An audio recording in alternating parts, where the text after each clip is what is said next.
I'm here at Budds BMW Motorrad in Oakville, and I'm taking the R18 out for a cruise. This is bike candy. The exposed shaft, that's pretty. It's a throwback to the old bikes. Spoked rims, beautiful. Like, look at that detail. That's just nice. So this is apparently hand painted. There's a guy in Germany, he's doing this by hand. It's heavy, I mean heavier than my GS, but it's not bad. Oh, I'm actually nervous riding this bike. It feels so good. Let's see how it does on the highway.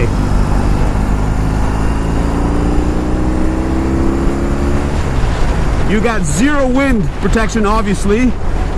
Yeah, no, it doesn't have a windscreen, but it's not supposed to. The beauty of this bike is in the fact that it's exposed. It's a throwback to a time when bikes were just bare bones and cool. And does it have heated grips? Yes, it does. Let's turn those on. I think it has 3 settings. So right there you can see the little heated grip. I'm in mode 3, so the highest mode is good. Yes.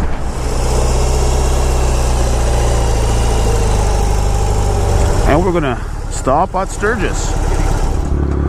James is just borrowing my truck. He got his Triumph repaired, so I'm just helping him load it.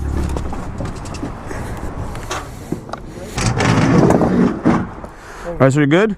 Yeah, I'm good. All right. I haven't seen one of these, one actual ones of these out in the wild. This is nice. It looks like the 60s. Shaft is nice and clean on the back. It's like the old. Well, it's brand new. It's only got 100 kilometers or 200 kilometers on it. Okay, I'll talk to you later. The bike is definitely comfortable. Sitting position is good. Your butt is nicely pressed up against the back of the seat. You have plenty of leg room, although I'm not overly happy with the forward leg position. It's not a slouch by any means, but it's not the fastest bike I've ever been on. But of course it is a cruiser, so you don't want too much speed. So it just pulled off in this little spot here in the back alley. That's sort of the setting that you expect this bike to be in. Graffiti, urban, gritty atmosphere. I've said before, I'm not a chrome person. I don't like chrome, but here it just looks good. Look at that pipe. The opposed boxer twin. Biggest I've ever seen. And look how pretty it is. Now these bikes are highly customizable. There's so many parts for them you can interchange. There's a passenger seat with a passenger kit. There's different wheels you can get, different rims. You can just do whatever you want with these bikes. When BMW teased us a couple of years ago with the concept of this bike, I loved it because it was this style. But then at all the bike shows, they brought out this weird reddish one. And I was disappointed because I thought, okay, the concept was amazing, but it was a trick because production models look like the concept. Now, the only thing I would do different is I would get the bobber fender back here. I like this, it looks great, but I think that bobber fender would just bring the package together for that California cruising that I love to do here in Hamilton. Wakes you up every time when it starts up. It is so strange because on paper this bike is heavy, but it does not feel like a heavy Harley. It is so well balanced, and that of course is because the opposed boxer twin. That engine is heavy and sits low, and thus creates the illusion of lightness. Once it gets to a certain point, I do feel it, but it's not scary heavy. Comfortable heavy, I guess. Downtown traffic, you can pretty much stay in first. Like even second at around 50 kilometers per hour feels kind of sluggish. I still should be in first, I suppose. Suspension is a little bit hard. You definitely feel it on the bumps. Your spine will be sore after a whole day of riding, but it is a street bike. I'm used to adventure bikes. Just try to avoid the potholes. Of course in Hamilton that is impossible to do, as pretty much the whole city is a giant pothole. And again, having the safety of traction and all the computing power behind you, it always makes the ride a lot smoother. These bikes have a tendency to scrape the pegs, so that's something I have to keep in mind. Yeah, let's go park over there and muck around with this bike. Setup. We don't want to change anything. 237 kilometers on the engine. So here in the menu button, you have all your setup, your clock, your mileage, your consumption, all the information is here. And then you have your modes. So I've been riding in roll, which is road essentially. but you also have rock, which is the dynamic option, and rain. So that's limited throttle response, and ABS and traction is paying attention so that you don't mess up. Then we have the heated grips and power. So this starts the bike. The bike has to cycle through its startup. We're in neutral, so I'll start it up. Look at that. You actually have to, even though you're in neutral, you still have to bring in the clutch. Oh, that start. So let's see what this does. So here is your adjustments for your ABS and for your traction. The ABS cannot be disengaged, but traction can. This is a bike where you just get on to unwind.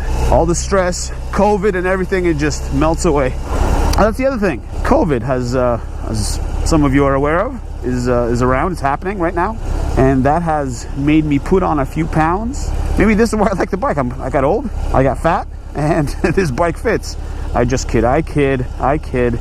This bike is not for fat old people, but that is who it is marketed to.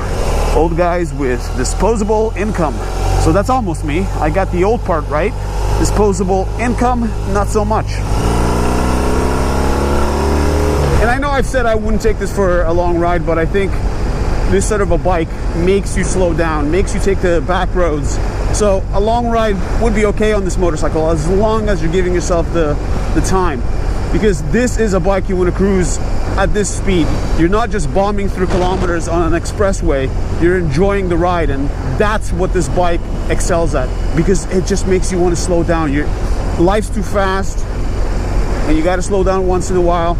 Otherwise you might miss it, or something like that. I think Ferris Bueller said that. And this is the Ferris Bueller of motorcycles. Okay, so one of the things I want to point out, which I've noticed, I've ridden some Harleys, and with the side stand, I always found that you had to almost lean the bike the opposite way to get the side stand up. But in this case, with the BMW, it's literally vertical, and it'll come up. Love it every time.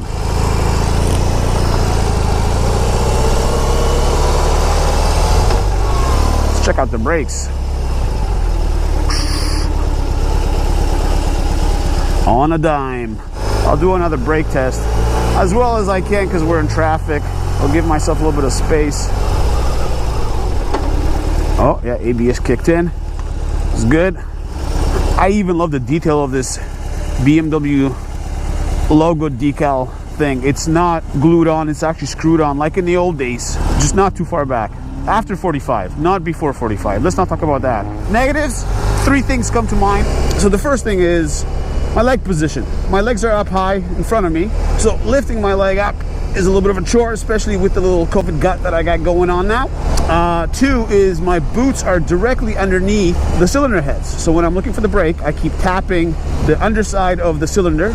And the last thing that I notice is the suspension. It's a little bit stiff for my liking. I'm sure there's adjustments out there or something, but for me, it's a little bit too stiff.